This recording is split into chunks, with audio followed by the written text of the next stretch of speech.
alim, nabi, rasul, kenapa mereka minta hidayah? Kalau yang jahil sudah, yang baru separuh ilmu sudah, yang sudah berilmu tidak beramal sudah, yang meyakini yang batil sudah. Sekarang kita tanya, kenapa Nabi tetap minta hidayah? Kalau 4 tadi menceritakan tentang diri kita, tapi kalau kemudian yang kelima, kenapa Nabi dan orang-orang soleh yang mengikuti jalan para Nabi, yaitu para sahabat, para tabi'in, dan kita yang berusaha untuk mengikuti mereka, ridwanullah alaihim, kenapa kita masih tetap minta hidayah? Karena belum tentu apa yang antum dapatkan kalau sudah benar itu menjamin antum itu meninggal dalam keadaan itu. Kita apa pernah menjamin bahwasanya kita akan mati husnul khatimah dalam keadaan iman? Siapa yang menggaransi iman kita? Tidak ada. Minta hidayah supaya Allah itu memberikan istiqomah setelah kita dapat ilmu yang benar. Bukankah Allah menunjukkan lembaran-lembaran kehidupan sejarah, banyak orang yang mereka itu bertabur iman di awal kehidupan, tetapi mereka matinya murtad. Bal'am bin Ba'urah, apa kurangnya Bal'am bin Ba'urah? Hidup pada zaman Nabi Musa, di mana doanya dikabulkan oleh Allah setiap waktu-waktu yang sempit dan terdesak. Sampai Malik bin Dinar berkata, "Kana mujabud da'wah fi syada'id." Kalau sudah bicara tentang Bal'am bin Ba'urah, Masya Allah, doanya selalu dikabulkan oleh Allah dalam keadaan genting. Kata Malik bin Dinar rahimahullahu ta'ala ketika menafsirkan surat Al-A'raf 175. Tapi matinya murtad. Rajal Unfuah, sahabat Nabi, dipuji oleh Abu Bakar, dipilih oleh Abu Bakar untuk menjadi delegasi sunnah, mendakwahkan kepada Musailamah al-Kadzdzab. Matinya beriman, murtad. Ubaidillah bin Jahsy yang pernah menyelamatkan kehidupan agamanya sampai ke Habasyah. Ketika Nabi masih di Mekah, ikut di dalam hijrah yang pertama, hijrah yang kedua ke Habasyah. Beriman? Tidak, murtad di Habasyah. Kecintaannya minum khamr menjadikan dia murtad. Seorang muadzin yang diceritakan oleh Imam Qurtubi, murtad ketika kemudian tergiur dengan pesona seorang wanita yang dia lihat ketika adzan di tempat yang tinggi. Orang dulu ketika adzan naik ke tempat yang tinggi, melihat seorang wanita begitu cantik turun, ini gentle dia ini. Turun, dia katakan dia cinta sama wanita itu. Wanita itu berkata, "Tidak bisa kamu ini, nerima kamu, karena kami Nasrani dan kamu Muslim." Loh, dengan apa saya bisa diterima? Berpindah kepada Nasara. Pindah, ikhwan. Murtad, meninggalnya di hari dia meninggal dunia.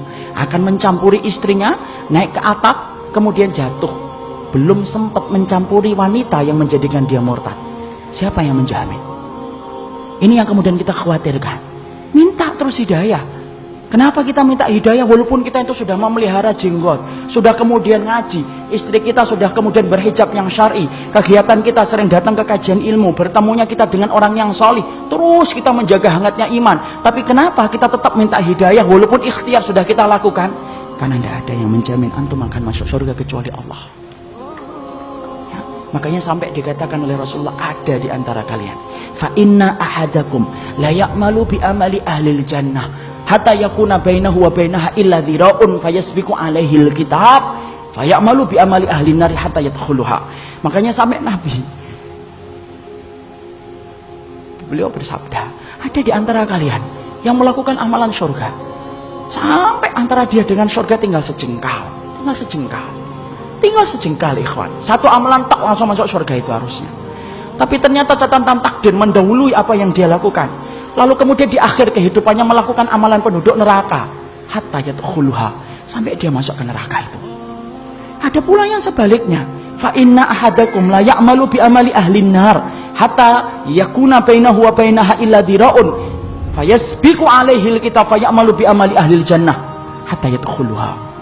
Nabi kemudian berkata sebaliknya, ada pula di antara kalian yang melakukan amalan penduduk neraka terus sampai antara dia dengan neraka tinggal sejengkal tak, kata Nabi. Tetapi catatan takdir mendahului apa yang dia lakukan. Dia melakukan amalan penduduk surga sebelum meninggal dunia, lalu kemudian Allah masukkan ia ke dalam surga. Antum tahu Usairim bin Abdul Ashhal? Usairim bin Abdul Ashhal, seseorang sahabat yang dikatakan oleh Nabi sebagai penduduk surga, tapi keningnya tidak pernah dipakai untuk bersujud kepada Rabbnya. Karena apa? Masuk Islamnya belum ada 24 jam. Ketika dia masuk Islam mengucapkan syahadat, dia bertanya, sholat? Belum waktunya sholat. Apa yang saya lakukan? Ayo berjuang bersama Rasulullah. Berjuang bersama Rasulullah SAW dan para sahabat. Ketika kemudian dalam peperangan tersebut Allah takdirkan dia meninggal dunia. Ketika meninggal dunia, Maka rame para sahabat membicarakan tentang Usairim bin Abdul Asyhal. Sampai Abu Hurairah berkata, inilah penduduk surga yang belum pernah menempelkan keningnya untuk mencium bumi bersujud kepada Allah. Itulah Usairim bin Abdul Asyhal. Siapa yang jamin, ikhwan? Jangan sombong kalau kita hari ini sudah ngikut Pak. Jangan sombong ketika kita hari ini sudah ngaji. Belum tentu itu akan menjadi jaminan bahwasanya itu menjadi keimanan kita ketika meninggal dunia. Jangan magrur. Apa itu magrur? Tertipu dengan amalan kita, merasa bahwasanya amalan kita itu akan pasti menjadikan kita masuk surga. Siapa yang jamin? Minta hidayah kepada Allah supaya kemudian kita diberikan oleh Allah. Kalau antum betul-betul orang yang solih, supaya hidayah yang antum minta menjadikan antum diberikan istiqomah sampai antum meninggal dunia. Itu yang kita minta kepada Allah. Inilah pentingnya hidayah. Makanya di dalam kehidupan kita sampai Allah terangkan doa yang pertama bukan doa meminta ampunan. Doa yang pertama bukan meminta surga. Doa yang pertama di dalam Al-Quran bukan meminta perlindungan dari neraka. Tapi doa yang pertama, ikhwan, antum sebagai hambanya Allah diajarin oleh Allah. Kita diajarin oleh Allah minta hidayah. Karena kalau antum sudah dapat hidayah, antum diampuni oleh Allah.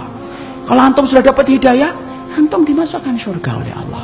Kalau antum minta hidayah, antum akan dijaga dari api neraka. Dan itu didahului dengan hidayah.